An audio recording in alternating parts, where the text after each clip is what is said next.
Top 100 universities లో 100% scholarship తో admission పొందాలనుకుంటున్నారా? India's top competitive exams, IIT, NEET etcetera guidance కావాలన్నా, India and world top universities లో join అవ్వాలన్నా, స్టూడెంట్స్ అండ్ పేరెంట్స్ కి కెరీర్ కౌన్సిలింగ్ కావాలన్నా, మీ కెరీర్ డెసిషన్ డబుల్ చెక్ చేసుకోవాలనుకున్నా 25 ఇయర్స్ ఎక్స్పీరియన్స్ డాక్టర్ సతీష్ గారిని సంప్రదించండి. నమస్తే, నేను మీ డాక్టర్ సతీష్ ఐఆర్ఎస్ మాట్లాడుతున్నా. చాలామంది పిల్లలు 10th క్లాస్ తర్వాత కెరియర్ని ఎలా ప్లాన్ చేసుకోవాలి అన్నది అసలు ఛాలెంజింగ్ టాస్క్ అండి మనకి భారతదేశంలో. ఎందుకంటే మిగతా దేశాల్లో హై స్కూల్ అంటే 9th, 10th, 11th, 12th యాక్చువల్గా. బట్ భారతదేశంలో ఇప్పుడు న్యూ ఎడ్యుకేషన్ పాలసీ ఇంకా ఇంప్లిమెంటేషన్ స్టార్ట్ అవ్వలేదు కాబట్టి ఈ 9th, 10th అన్నది జనరల్గా హై స్కూల్ కింద మనం తీసుకుని 11th, 12th జూనియర్ కాలేజీ కింద పెట్టి డివైడ్ చేశాం కాబట్టి అది బిగ్ మిస్టేక్ అండి. యాక్చువల్గా మన కంట్రీ కొంచెం ఎడ్యుకేషన్ పరంగా కొంచెం ఇబ్బంది పడడానికి ఉన్న వన్ ఆఫ్ ది మెయిన్ రీజన్స్లో ప్రపంచం మొత్తం అంతా ఒక పర్టికులర్ డైరెక్షన్లో వెళుతుంటే భారతదేశం మాత్రం ఇలాగ ఆ 10th తర్వాత ఆ డివిజన్ అనేది చాలా హెవీగా ఉండడం అనేది ఏదైతే ఉంటుందో పిల్లల్లో ఆ కన్ఫ్యూజన్ కానీ లేకపోతే చాలామంది సీరియస్గా కెరియర్ గురించి ఆలోచించి ఇది 10th తర్వాత ఆలోచిస్తున్నారు. మనం యాక్చువల్గా ఏంటంటే 9th నుంచి స్టార్ట్ చేయాలండి ఇది యాక్చువల్గా. కోర్స్ ఇప్పుడు న్యూ ఎడ్యుకేషన్ పాలసీ వచ్చింది కాబట్టి మేబీ ప్రాబబ్లీ ఫ్యూచర్లో కొంత ఆ పర్టికులర్ డైరెక్షన్లో స్టూడెంట్స్ పేరెంట్స్ ఆలోచించాలి. ఎందుకంటే ఇప్పుడున్న కాంపిటీషన్ తట్టుకోవాలంటే 10th క్లాస్ అయిన తర్వాత ప్లాన్ చేయడం అనేది ఏదైతే ఉందో అది ఎక్కువగా ఉంది కాబట్టి చాలా ఇబ్బంది పడుతున్నటువంటి విధానాన్ని మనం ఎక్కువగా చూస్తున్నాం మనం. కోర్స్ ఎక్కడో బాగా కొంచెం షార్ప్గా టాలెంటెడ్గా లేకపోతే ఐక్యూ ఉన్నటువంటి పిల్లలు కానివ్వండి, లేకపోతే కొన్ని సందర్భాల్లో కొంత బెటర్గా ప్లాన్ చేసుకునే అవకాశం అయితే ఉంటుంది కానీ 10th క్లాస్ తర్వాత అదర్వైజ్ ఉండదు. సరే, ఆ విషయం పక్కన పెట్టినా 10th క్లాస్ తర్వాత ప్లాన్ చేసుకుని విధానం ఎక్కువ మంది మనకి ట్రెడిషనల్ స్కూల్స్లో కానీ, గవర్నమెంట్ స్కూల్స్లో కానీ, లేకపోతే ప్రైవేట్ స్కూల్స్లో కానీ, లేకపోతే నార్మల్గా ఉన్నటువంటి సిబిఎస్ఈ స్కూల్స్లో కానీ, లేకపోతే ఐఎస్సీ స్కూల్స్లో కానివ్వండి, ఇట్లాంటి ఎక్కడ చూసిన కేవీ స్కూల్స్లో కానివ్వండి, ఏ క్లాస్ ఎక్కడున్నా కూడా 10th క్లాస్ వరకు టైప్ ఆఫ్ ఎడ్యుకేషన్ ఒక రకంగా ఉంటుంది. 11th, 12th education system completely different ఉంటుంది. 10th క్లాస్ ఈవెన్ సిబిఎస్ఈలో ఉన్నటువంటి ఫిజిక్స్, కెమిస్ట్రీ, బయాలజీ కలిపి ఒక టెక్స్ట్ బుక్లో ఉన్నట్లయితే దానికంటే ఓన్లీ 11th ఫిజిక్స్ 2 వాల్యూమ్లు ఉంటాయి. దాంతో కంపేర్ చేస్తే ఈవెన్ 1% కూడా మ్యాచ్ కదండి. మీరు కరెక్ట్గానే విన్నారు, కన్ఫ్యూజ్ అవ్వద్దు. 10th క్లాస్లో ఉన్న ఫిజిక్స్కి 11th ఉన్న ఫిజిక్స్కి 1% కూడా మ్యాచ్ కూడా కాదండి. అంత అబ్నార్మల్ డిఫరెన్స్ అనేది సిలబస్ని డిజైన్ చేయడం అనేది గవర్నమెంట్ చేసినట్టు తప్పు. అది పిల్లల మీద భారం పడి చాలా ఇబ్బంది పడుతున్నటువంటి పరిస్థితులు కూడా మేము చాలా వరకు గమనిస్తున్నాం. సో ఇది కూడా నేను చాలా సందర్భాల్లో చాలా వీడియోలో కూడా చెప్పడం జరిగింది. బట్ 11th క్లాస్కి వెళ్ళాలప్పుడు ప్లాన్ చేసుకున్నప్పుడు చాలామంది పిల్లలు చేసే తప్పులు ఏంటి అన్నది నేను కొంచెం డీటెయిల్గా చెప్పడానికి ప్రయత్నం చేస్తాను నేను. సో ప్రాబ్లం ఎందుకంటే మా దగ్గర చాలామంది కౌన్సిలింగ్కి వస్తారు. బట్ అంటే పర్సన్ టు పర్సన్ మాట్లాడినప్పుడు వాళ్ళ బ్యాక్గ్రౌండ్ బట్టి మేము చెప్తాం తప్ప ప్రాబబ్లీ జస్ట్ నేను చెప్పేది కూడా జనరల్ గైడెన్స్ మాత్రమే నేను మీకు ఇవ్వగలను వీడియో ద్వారా. సో యాక్చువల్గా ఏంటంటే చాలామంది పిల్లలు మ్యాథ్స్ అంటే భయం వేసి నేను బైపీసీకి వెళ్తానని చెప్పి ఒకడు వస్తున్నాడు. ఈ ఇంటర్నేషనల్లో ఉన్న స్కూల్స్ ఎవరైతే ఇంటర్నేషనల్ స్కూల్స్ ఉంటారో వీళ్ళు ఓన్లీ మొబైల్స్ లేకపోతే ఇన్స్టాగ్రామ్, ఫేస్బుక్ ప్రింట్లు తీసుకోవడాలో లేకపోతే మాట్లాడారో నాకు ఇంగ్లీష్ మొక్కలు మాట్లాడే బ్యాచ్ ఏదైతే ఉంటుందో వాళ్ళు వచ్చి అసలు నేను బీబీఐకి వెళ్తాను, లేకపోతే బిజినెస్ చేస్తాను, బిజినెస్ స్కూల్కి వెళ్తాను, లేదా సైకాలజీకి వెళ్తాను, లేదా బయాలజీకి వెళ్తాను అన్న వాళ్ళు ఎక్కువ మంది జనరల్గా వస్తూ ఉంటారండి మాకు జనరల్ కౌన్సిలింగ్లకి. ఈ జనం లేకపోతే సిఈసీకి వెళ్తాను, హెచ్ఈసీకి వెళ్తాను, లేకపోతేనేమో నేను కామర్స్కి వెళ్తాను, లేకపోతేనేమో నేను చార్టెడ్ అకౌంట్కి వెళ్తాను అని చెప్పేసి వచ్చి వాళ్ళు పర్సంటేజ్ కూడా మాకు అబ్జర్వ్ చేస్తున్నాం. ఇదంతా కాకుండా ఏదన్నా సరే మెడికల్కి నేను వెళ్తాను బైపీసీ తీసుకుని, ఒకవేళ మెడిసిన్ రాకపోతే నేను బయోటెక్నాలజీ రీసెర్చ్ చేసేస్తాను, బయోమెడికల్ రీసెర్చ్ చేసేస్తాను, లేకపోతే పెద్ద రీసెర్చర్ అయిపోతాను, క్యాన్సర్ రీసెర్చ్ చేసేస్తాను, బ్రెయిన్ రీసెర్చ్ చేస్తానని చెప్పేసి గాల్లో మాట్లాడుతూ ఇమాజినేషన్లో బతికి విద్యార్థుల సంఖ్య కూడా మా కౌన్సిలింగ్కి వచ్చిన వాళ్ళు చాలామంది చూస్తున్నాం. ఇదంతా కాకుండా కొత్తగా ఇప్పుడు ఈ విజయవాడ దరిద్రపు ఏరియాల్లో, పనికిమాలిన ఏరియాల్లో 10th ఐఏఎస్ కోచింగ్ ఇస్తామని చెప్పేసి పిల్లలకి ఏది రానివ్వండి, ఏ మార్కులు రానివ్వండి, దేనికి పనికి రానివ్వండి, మ్యాథ్స్ అంటే భయం వేసిన అందరినీ పోగు చేసుకుని పాపం పోగు చేసుకున్నట్టుగా వీళ్ళ మనవలు కూడా తగిలేస్తుంది ఉసురు. తగిలేసుకుని మీ అందరికీ ఐఏఎస్ చేస్తాం, సోషల్ స్టడీస్ అంటే మీకు ఇష్టం కదా అని చెప్పేసి ఈ దరిద్రాలు ఎక్కువైపోయినాయి. ఇది సాలదరా అన్నట్టుగా ఈ చైతన్య వాళ్ళు లేకపోతే ఇంకొకళ్ళు ఎస్ బ్యాచ్ అని చెప్పి సోషల్ స్టడీస్ చెప్పి 8వ తరగతి నుంచి లేకపోతే 8వ తరగతి నుంచి బయాలజీ చెప్పి వాళ్ళ జీవితాలను నాశనం చేసి మరి ఇంతకంటే దరిద్రమైనటువంటి గోల ఇంకొకటి తగలదు, ఇంకొకటి ఉండదండి. మరి వీళ్ళకి భగవంతుడు అనేవాడు ఉంటే వాళ్ళని పనిష్మెంట్ చేయడానికి అవధం లేకుండా పనిష్మెంట్ చేయాలి. ఈ 8వ తరగతికి సోషల్ బ్యాచ్, ఎస్ బ్యాచ్ ఏంటి, బయాలజీ బ్యాచ్ ఏంటి, నీచాతి నీచం కదండి. ఇంతకంటే నీచం ఇంకోటి ఉంటుందా? నేనేమో తిడితేనేమో తిట్టారని చెప్పి జనం నా మీద నన్ను తిట్టుకుంటారు. సతీష్ గారు సరే స్లోగా చెప్తే వాడికి అర్థం అవ్వట్లేదు, గట్టిగానే చెప్తే కనీసం ఒకటికిద్దరు కానీ అర్థమవుతుంది కదండి. ఎంత పాపం అంటే పాప చిన్నపిల్లలు, పసిపిల్లలు కదండి. వాళ్ళని తీసుకెళ్ళి మీరు సోషల్ ఇంట్రెస్ట్, బయాలజీ ఇంట్రెస్ట్ అని చెప్పి పెడతారా? పాపం అండి. కనీస జ్ఞానం లేదంటే ఎన్ని వీడియోల్లో చెప్తున్నామండి, అయినా కూడా ఇన్స్టిట్యూట్ మారట్లేదు. మారండి దయచేసి, 2 చేతులు పెట్టి దండం పెట్టి చెప్తున్నానండి నేను నిజంగాను. అసలు మీరు ఎలాంటి 8th 7వ తరగతిలో డివైడ్ చేయకండి. సరే, నేను ఆ టాపిక్లో వెళ్ళండి, నాకు ఫ్రస్ట్రేషన్ వచ్చి బాధ కలుగుద్దండి. పిల్లల జీవితాలు మీకు ఇప్పుడు తెలియదండి, ఎవరికి 9th 10thలో అర్థం కాయి సావదో.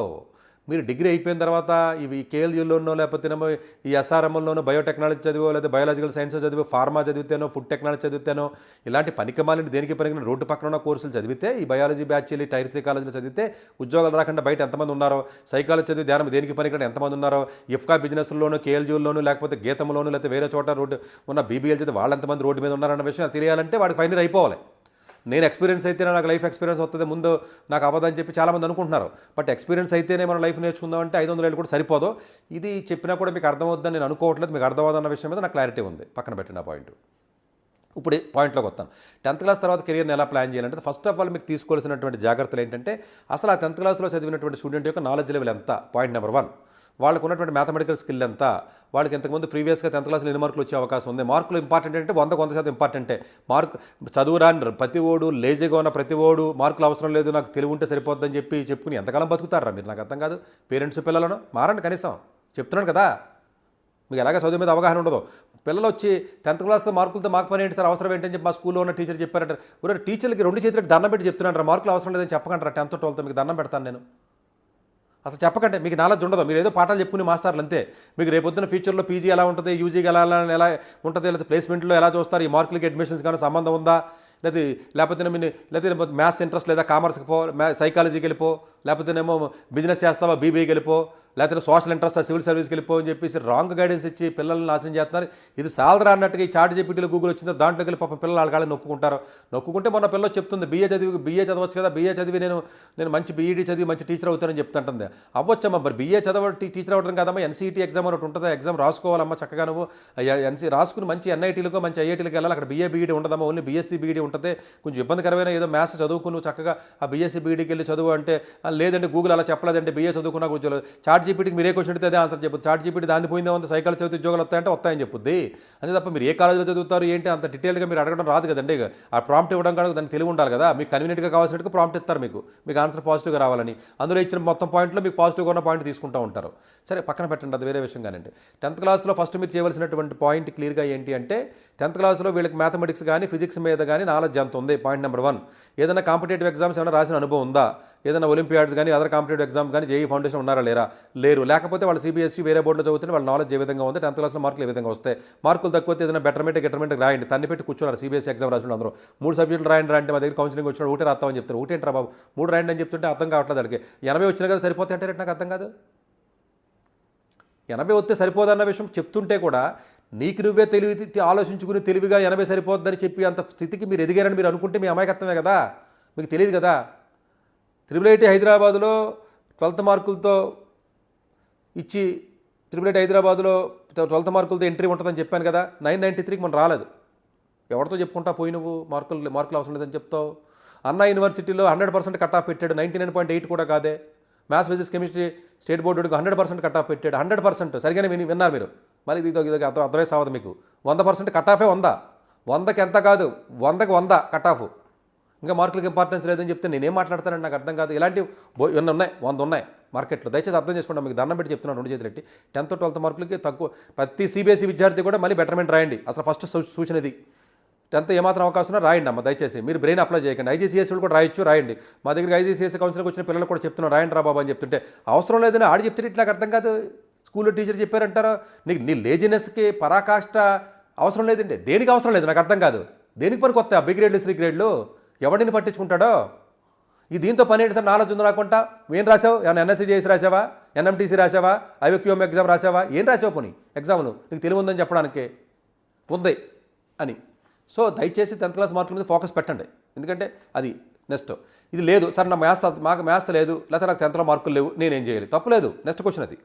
ఆ క్వశ్చన్కి అప్పుడు ఎలా ఆలోచించాలి, సరే మనకు మార్కులు లేనప్పుడు ఏం చేయాలి అనుకున్నప్పుడు ఉన్నటువంటి ఆప్షన్ ఏంటంటే వెదర్ ఎగ్జామ్స్కి ఫిట్ అవుతారా లేదా. క్లాట్ ఎగ్జామ్ రాస్తారా, యూసీడీ రాస్తారా, ఎన్ఐడి రాస్తారా, లేకపోతే SPS school of planning and ఆర్కిటెక్చర్కి వెళ్తారా, లేకపోతే అర్బన్ ప్లానింగ్కి వెళ్తారా, లేకపోతే ఐజర్ రాస్తారా, నైజర్ రాస్తారా, ఐఏసీఎస్ రాస్తారా, లేకపోతే బిట్సెట్ రాస్తారా, ఇలా రకరకాల ఎగ్జామ్స్ ఉంటాయి. సియూటీ ఎగ్జామ్ రాస్తారా, ఐఎస్ఐ రాస్తారా, సిఎంఐ రాస్తారా, లేకపోతే వెస్ట్ బెంగాల్ జేఈ రాస్తారా, ఇట్లాంటి రకరకాల ఎగ్జామ్స్ ఏవైతే ఆర్కిటెక్చర్కి సంబంధించిన ఎగ్జామ్ నాటా రాస్తారా అనేటువంటి ఎగ్జామ్ సంబంధించి ఏదైతే ఉందో ఆ ఎగ్జామ్స్ అన్నింటికి కూడా నువ్వు ఫిట్ అవుతావో చెక్ చేసుకోవాలి. మళ్ళీ మాకు చెక్కింగ్ రాదంటారు మీరు. అంటే జనరల్గా మా దగ్గర కంటే కౌన్సిలింగ్ వచ్చిన వాళ్ళు మేము ఎగ్జామ్స్ పెడతాం, వాళ్ళతో మాట్లాడతాం, గంటన్నర మాట్లాడతాం కాబట్టి మేము జడ్జ్ చేసి మేమే చెప్పేస్తూ ఉంటాం. లేకపోతే మీరు చెక్ చేసుకోవాలి, మీరు చెక్ చేసుకుని తెలివి ఉండాలి. లేకపోతే కొంచెం బుర్రనోడు ఏమన్నా పట్టుకుని దగ్గరికి వెళ్ళి చెక్ చేయించుకోవాలి. కర్మ ఏంటంటే ఈ బుర్రనోడు కూడా దొరికిసావారు మీకు. వాడికి ఏది మైండ్లో ఉంటే అదే చెప్తూ ఉంటాడు, ఓ టీచర్కి ఏది ఇష్టం ఉంటే అదే చెప్తూ ఉంటాడు వీళ్ళు. బట్ ఎనీవే అది మీరు చెక్ చేయాలి కరెక్ట్గా, ఇది సూట్ అవుతుంది. ఎందుకని అందులో టైర్ 1 తప్ప టైర్ 2 కాలేజీలు ఉండవు. ఇప్పుడు లా ఉంది, మీరు నలసారి కలకండా ఉస్మానియాలోనే లేకపోతే నాగార్జున యూనివర్సిటీలో లా చదివితే వాడు 10,000 ఇవ్వడం, లాయర్ల కింద ప్లేట్లు కడిగించి వదిలేస్తారు, రోడ్డు మీద వదిలేస్తారు. డిజైన్ ఉంది అంటే లేయర్ 2 సిస్టమ్ ఉండదండి. ఇది మీకు అర్థం అవుతాం. మరి లేయర్ 1 అంటే కొంచెం పెద్ద కాలేజీలు అండి. లేయర్ 2 అనేది ఉండదు ఈ కోర్సులకి. ఇంజనీరింగ్కి లేయర్ 2 ఉంటుంది. ఏముంది ఐఐటీకి కాబట్టి ఎన్ఐటీకి వెళ్తాడు, త్రిపుల్ ఐటీకి వెళ్తాడు, లేదా జాదవ్పూర్ యూనివర్సిటీకి వెళ్తాడు, అన్నా యూనివర్సిటీకి వెళ్తాడు, పూణే యూనివర్సిటీకి వెళ్తాడు, లేదా ఇంకో రకమైనటువంటి అశోక్ యూనివర్సిటీకి వెళ్తాడు. కొంచెం different type of opportunity layering system ఉంటుందండి. టైర్ 2 అని అట్లా ఉంటాయి. బట్ మిగతా వాటికి అలా ఉండవు కాబట్టి ఎలిజిబిలిటీ అవుతుందా లేదా కరెక్ట్గా చెక్ చేయాలి. ఎన్సీఈటీ ఎగ్జామ్కి సెట్ అవుతారా?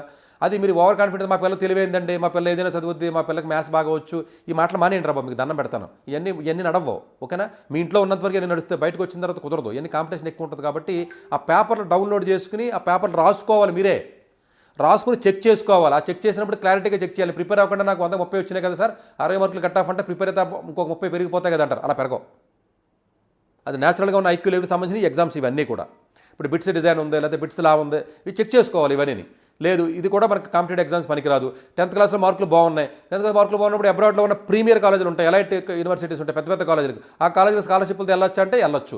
ఇలాంటి ఈడ ఉంటాడు. నేను సార్ మీరు సతీష్ గారు మరి ఫారెన్కి వెళ్తే పక్షపాత సార్, అందరికీ ఐఐటీలు రావు కదా, మమ్మల్ని ఏం చేయమంటారా? ఏదైనా మార్గం చెప్తేనేమో మమ్మల్ని ఫారెన్ పంపించేస్తారని అడుగుతారు. మార్గం ఏం చెప్తా, పోయి ఇంకా ఉస్మానియాలోనో లేకపోతేనేమో ఏదో రోడ్డు పక్కన ఉన్న టైర్ 3 కాలేజీలో, టైర్ 6 కాలేజీలో పడి ఆడవండి, ఇంకా టెక్ మహేంద్రలోనో లేకపోతే గీతంలోనో కేఎల్జీలోనో. చెప్తేనేమో చెప్పలేదంటారు. చెప్తే మా దగ్గర ప్రీమియర్ కాలేజీకి బయటికి వెళ్ళాక నేను పంపించాను, మా పిల్లల్ని పంపించాను. ఇక్కడ ఉండి ఎంపీకోను 12 దాకా ఇక్కడ ఉండి పీకేసి సీట్స్ తప్పించే మరి ఇంకెందుకు? అది లేదు కదా. మళ్ళీ లేనప్పుడు ఏదైనా అవకాశం ఉంది. కొంతమంది పిల్లలు మా దగ్గరకు ఒక అమ్మాయి వచ్చిందండి, నిజంగా 10th క్లాస్లోనేమో 9.9 జీపీఏ ఉందండి, ఇంటర్లోనేమో 986 అండి, 12th అయిపోయింది. మీరు నమ్మరండి, ఎంసెట్ కాలేజీలో పోరంబో కాలేజీలో చదువుతుంది. నా దగ్గరికి వస్తే 100% స్కాలర్షిప్తో పంపించేసేవాడిని నేను. 12th నా దగ్గరికి వచ్చి ఉంటే ఏలేవంతలోనో అది ప్రీమియర్ కాలేజీకి పంపించేవాడిని. 98, 99 ఉన్నవాళ్ళు. సరే వేరే ఎగ్జామ్స్ ఉంటే ఎగ్జామ్స్ కూడా రాస్తారనుకున్నది వేరే విషయం. ఏపీలో శాట్ ఇంకోటి రాసుకుంటారు, ఆ ట్రైనింగ్ అవుతారు. అంటే ఎంతోమంది జీవితాలు మార్కులు ఉన్న వాళ్ళ జీవితాలు నాశనం అయిపోతున్నాయి. 10th మార్కులు వచ్చిన వాళ్ళు ఈ ఓవర్ కాన్ఫిడెన్స్, జేఈ పిచ్చ. అలా అంటే మరి జేఈ పక్షపాత అంటారు. మరి బాబు జేఈ గైడెన్స్ నా వీడియోలో ఎక్కువ జేఈ గుంజే ఉంటాయి. జేఈకి సంబంధించిన మనిషి నేను, ఓకేనా? బట్ ఎవడ జేఈ రాయాలి, ఎవరికి ఏం ఆడాలన్న పర్స్పెక్టివ్లో నేను అర్థం చేసుకుని చెప్తాను. నీట్కి వెళ్ళినప్పుడు డబ్బులు ఉంటేనే మీరు ఎంబీబీఎస్కి వెళ్ళండి దయచేసి. అసలు ఇండియాలో ఎంబీబీఎస్ దేనికి పనికిరాని బ్యాచ్. సరే ఎన్ని పనికిరావు ఏ పనికి వస్తాయి అని చెప్తున్నాను, కామెంట్ చేస్తాను. ఎన్ని ఇప్పుడు దాకా చెప్పిన మరి పనికొచ్చే కాలేజీ ఎగ్జామ్ పేర్లో 20 చెప్పాను కదా ఇప్పుడు ఇదే వీడియోలో. అవి పనికొచ్చాయి కదా, పనికి రాని అంటే అవన్నీ పనికొచ్చాయి అని చెప్తున్నాను కదా నేనని. అయినా కూడా ఇండియాలో ఎంబీబీఎస్ చేద్దాం అనుకుంటే డబ్బులు లేకుండా middle class families, lower middle class family దయచేసి వెళ్ళకండి అమ్మా.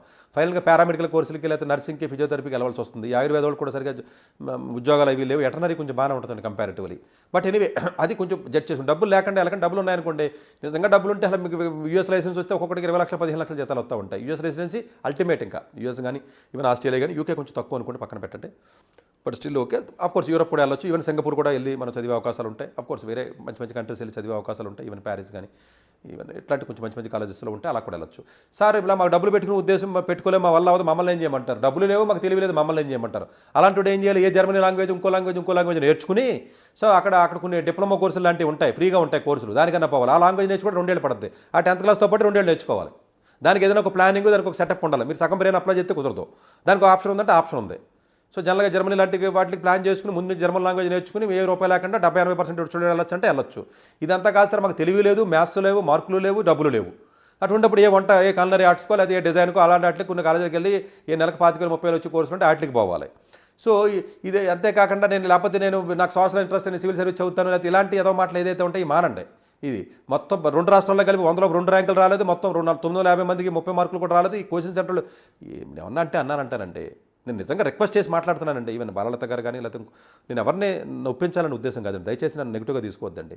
10th క్లాస్ పిల్లలకి, 6వ తరగతి పిల్లలకి, 11వ తరగతికి సెమినార్లు పెట్టి సివిల్ సర్వీస్ గురించి ఎట్లాంటి మోటివేట్ చేస్తారంటే నేను రిక్వెస్ట్ చేసి మీకు చెప్తున్నానండి కోచింగ్ సెంటర్ వాళ్ళకి. ఇది మాత్రం తిట్టట్లేదండి, దయచేసి తప్పుగా అర్థం చేసుకోకుండా. 2 రాష్ట్రాల్లో 100లోపు 2 ర్యాంకులు వచ్చినాయండి. వచ్చిన వాళ్ళు ఎవరో కూడా తెలుసా మీకు? 950 మంది సెలెక్ట్ చేస్తే 30 మందికి వచ్చినాయండి. ఎలాంటి కాలేజీలో చదివారా? ఎన్ని వేల మంది, లక్షల మంది ట్రై చేస్తున్నా ఎంతమందిని మోటివేట్ చేస్తారండి? నాకు అర్థం కాదు. విజయవాడ వెళ్ళి లైలో కాలేజీలో పెట్టారు, మీరు చదవండి. విజయవాడలో బెంచ్ సర్కిల్ అది ఉంది, ఇక్కడ చదవండి. పెద్ద పెద్ద బిల్డింగ్లు కడుతున్నారు, 5 ఫ్లోర్లు బిల్డింగ్లు కట్టి ఎంతమంది పిల్లలకి ఎంతమంది పిల్లలకి ఇస్తే ర్యాంకులు వస్తాయండి? తప్పు కదండి. 10th క్లాస్ పసిపిల్లలు కదండి, వాళ్ళని నాశనం చేస్తారా 10th క్లాస్ పిల్లల్ని? పాపం అండి ఇది, మహాపాపం అండి ఇది. నిజంగా చాలా బాధతో నేను కడుపు బాధతో చెప్తున్నాను. నాకు ఇది ఎంత పాపం అండి ఇది. వచ్చిన వాళ్ళు ఎలాంటి వాళ్ళు? ఎవడో ఒకరిని ఇద్దరిని గూగుల్లో చూపించి ర్యాంకులు కొనుక్కొని పాపం కదండి అది.